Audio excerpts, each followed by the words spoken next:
Les charges de Rigobert sont les multiples forfaits. Vous n'avez pas Boubacar, vous n'avez pas retenu Choupo, vous n'avez pas Boubacar qui est blessé. Nécessairement, vous aurez des changements dans votre 11 de départ. Et aujourd'hui, on peut se dire qu'on n'est pas trop surpris de le voir tout le temps. Et c'est peut-être le moment de tester, entre guillemets, les joueurs parce que derrière, on a la CAN et on ne pourra plus refaire des essais. Quelles leçons tirer de ce regroupement de novembre? On l'a su en octobre, c'était 2 défaites en amical face à la Russie et à cette équipe du Sénégal. Cette fois, on a une victoire et un match nul. Nous sommes en tête de notre groupe. Quelles leçons tirer avant la CAN? E est égal à MC carré, hein, c'est Albert Einstein qui l'a dit. Moi, je dis, le journaliste, c'est AM carré. André Mirabouba, parce que vous posez une question à laquelle vous apportez vous-même un élément de réponse. En toute honnêteté, parlant de Rigobertson, justement, évidemment que ça n'est pas l'équipe type. Moi, je ne voudrais pas, justement, que sur ce plateau, qu'on en soit à être inquiet. Parce que dans l'équipe type du Cameroun, en l'état, à l'heure où on parle, s'il y a Vincent Boubacar, c'est le capitaine. S'il y a Olivier Kemen, justement, dans le cœur du jeu, c'est un autre milieu de terrain complètement. On est mieux verni. Évidemment, s'il y a Eric Maxime, je suis certain qu'il reviendra, parce que Eric Maxime, c'est 3 Coupes du Monde, c'est un pédigré, c'est un vécu, et puis il joue à une montagne, même s'il y arrive de ne pas jouer les matchs. Donc on a 3 joueurs de ce pédigré, plus évidemment le gardien du temple mancunien qui n'est pas là. Quand vous n'avez pas ces 4 joueurs, c'est l'équipe nationale à 50%, c'est une certitude. Donc il absolument. Donc il devient donc de bon aloi justement de procéder à des changements. C'est très important. Moi, je regardais, évidemment, je suis le foot depuis un certain temps. J'ai vu des matchs du Grand Brésil où on vous alliait Jordino, latéral droit du Bayern München, sur le même couloir que Cafu. Voyez-vous, latéral de ce quoi? À l'époque, je jouais au Milan, c'est à la Roma, etc.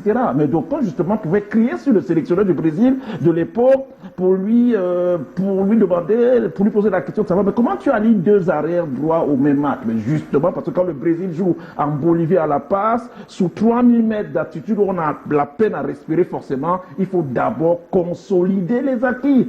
Et qui dit acquis dit défense. Je me suis réjoui justement de l'intervention du coach là-dessus. Et en Italie, de manière globale, quand vous êtes dans une équipe, mon frère Simon le sait, ce qu'on vous apprend d'abord, c'est la tactique défensive. Dans toutes les équipes italiennes, on ne vous apprendra jamais la tactique offensive, même si les Mourinho ils sont. Donc, il était de bonne aloi, de bon ton, que Rigobert sont jouant à l'extérieur, justement, qu'il procède au changement. Et quel changement? Moi, je me réjouis, justement, qu'il ait fait jouer Castelletto avec Chamade sur le couloir droit, parce que c'est le couloir, justement. Quand vous regardez le match contre le Swatini, justement, l'ex-Swaziland, vous vous rendez à l'évidence que c'est là-dessus, c'est par là que les Libyens passaient. Donc il est de bonne aloi étant à l'extérieur. La conférence de presse, elle ne s'est pas faite hier, justement. C'est déjà quelque chose. Pendant l'entraînement des Lions, justement, stade ouvert, les Libyens scrutaient les Lions indomptables. Donc, comme pour dire qu'on n'a pas préparé ce match dans de bonnes conditions. Et du coup, pour procéder au changement, il faut tenir compte des joueurs matures, des joueurs qui ont de l'expérience. C'est pour cela, justement, que Chamade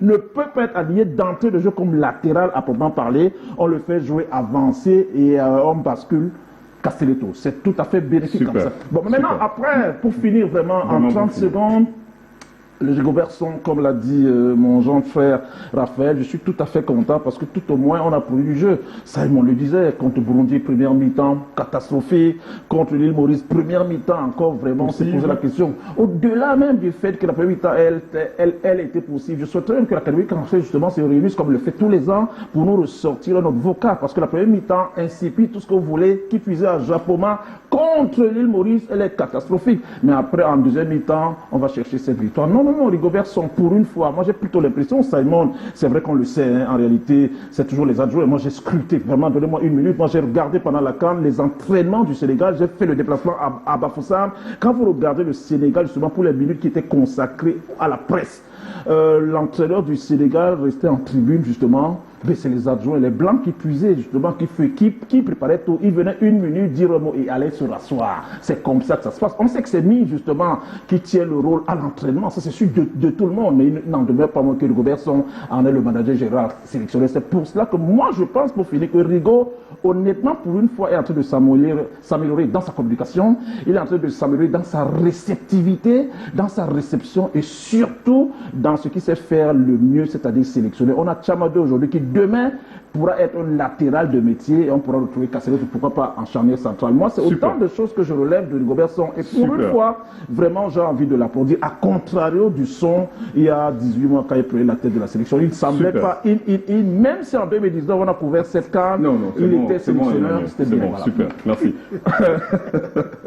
Simon, c'est peut-être une stat qui ne va pas plaire à Emmanuel, on va le voir en image, la stat de Rigobert sur le banc de touche des Lions indomptables, c'est 5 victoires en 18 matchs. Taux de réussite 27%, Simon, c'est peut-être la stat qui fâche.